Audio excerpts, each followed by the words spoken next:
The second installment of the African Critical Minerals, seeing various of the countries coming into South Africa to form part of what is happening here today. We're seeing various of those role players just giving us a sense of mining activities and how then as a country the industry is doing, or as a continent the industry is doing in various of their countries. We hear that 30% of the country's minerals is found here in Africa, and which is why this conversations become very important here, but also here looking and focusing on the critical minerals. And we hear that those also become very pivotal as we see most of the globe really moving towards capitalizing on the critical minerals in terms of the just energy transition. So most of them just having frank talks around the challenges as well that they're experiencing in various of their countries here at home. We know very well that there's an issue of illegal mining, the zamazamas, and we hear just various of these countries giving us a sense of how they are faring and how they are attending to some of these issues that would then hamper economic activities. I'm going to bring Mr. Makamo into the conversation with us,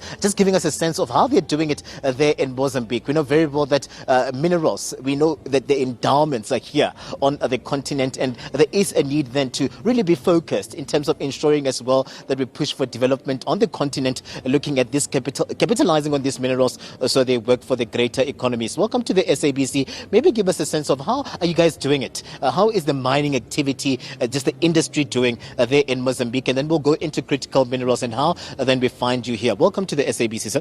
Thank you very much. Well, Mozambique has a long tradition of mining, special coal, but now with the tendency of moving into with the tendency of or the challenge that are being posed by the energy transition, and the fact that we made significant discoveries of graphite. We thought this was an excellent opportunity for Mozambique to increase its footprint and also become a major player in the global marketplace. So yes, we do not only extract graphite, but we also want to ensure that there's a beneficiation made into the country. So we've already begun that, and we're hoping to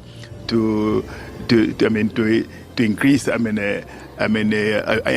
activities related to development of critical minerals and special supplying that essential raw material to one of the most important aspects, which is, for example, the production of batteries, lithium batteries, that are important for storage of energy. The graphite, which is also used in many ways as one of the critical minerals in this challenge of energy transition.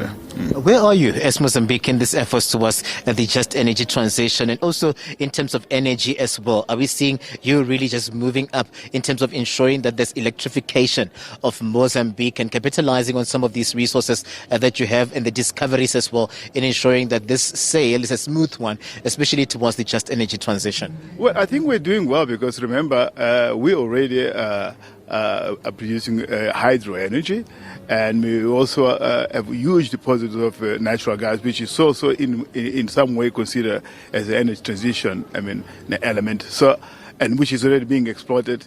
We're exporting that gas to South Africa. We're exporting that LPG to markets in Europe in an LPG form, of course, which is being extracted in the Rovuma Basin, northern part of the country.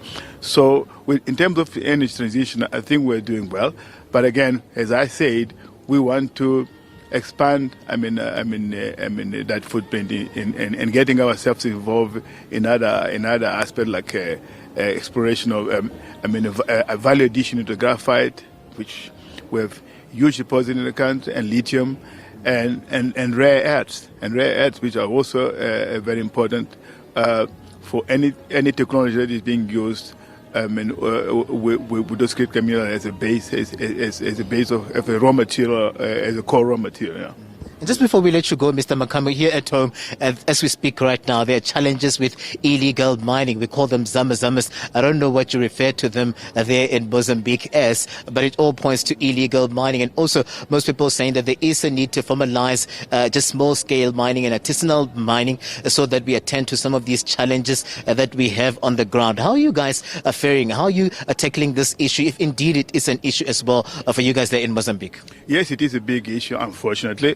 We don't call them zama-zama, we call them illegal miners in Portuguese, obviously.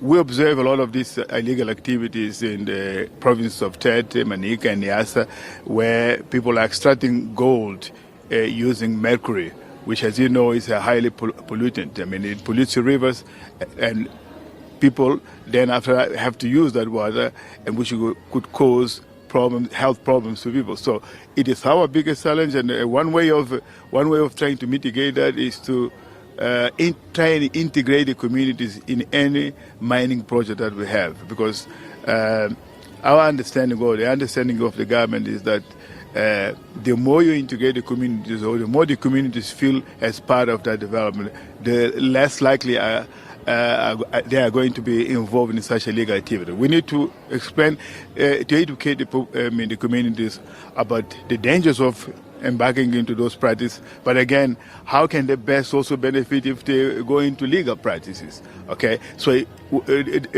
our belief is that once the communities feel part of the entire development, they'll benefit, and we reduce by and large this legal mining activity. We try to license them, we try to show them how easy it is to license an activity to make sure that they exercise or they do the mining in a legal way, as opposed to doing it illegal, because apart from contaminating the waters, they're also putting their lives at risk, which is also a big concern from the government standpoint.